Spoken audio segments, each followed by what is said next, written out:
Actually guys, kamote din naman ako, pero hindi din naman ako ganito kakamote, no.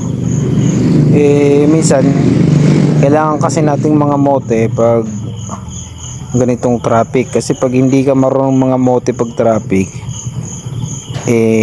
hindi ka nakamotor. Pero yung ganitong style na pangangamote, yung sa gutter na dumadaan, hindi ko kaya yan.